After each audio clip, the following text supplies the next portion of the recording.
हाथ जोड़ी करी ले अर्जी, सुना नियता मोर सरजी, हाथ जोड़ी करी ले अर्जी। अब चाली नहीं मर्जी, बछवा घूमत है फर्जी हो। गोरखनाथ बाबा इतने काम करिदा, बछवा गौशाला के नाम करिदा हो।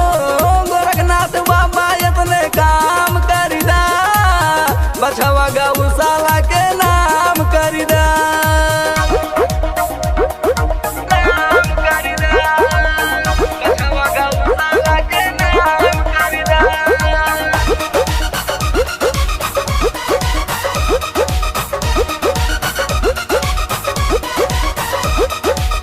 चरलीन गोहूँ अवली चरलीन धानावा, खैला बिना नियता सुना रुआ वैला लानावा।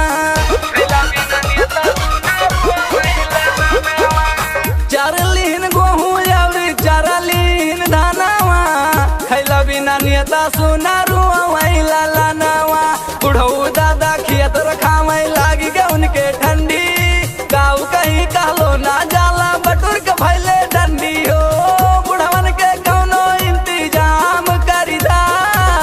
बछवा गौशाला के नाम करिदा हो। गोरखनाथ बाबा इतने काम करिदा, बछवा गौशाला के नाम करिदा। बछवा गौशाला के नाम करिदा।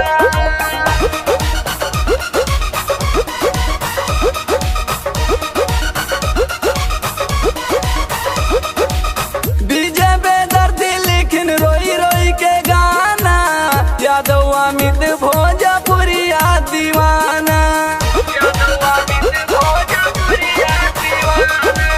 विजय बेदर्दी लिखिन रोई रोई के गाना।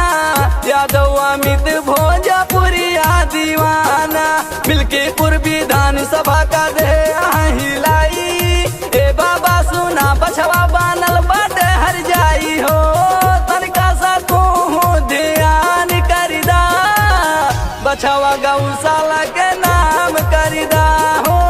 गोरखनाथ बाबा इतने काम करिदा, बछवा गौशाला के नाम करिदा। सुना नियता मोर सरजी, हाथ जोड़ी करी ले अर्जी। अब चाली नहीं मर्जी, बछवा घूमत है फर्जी हो। गोरखनाथ बाबा इतने काम करिदा, बछवा गौशाला के नाम करिदा हो।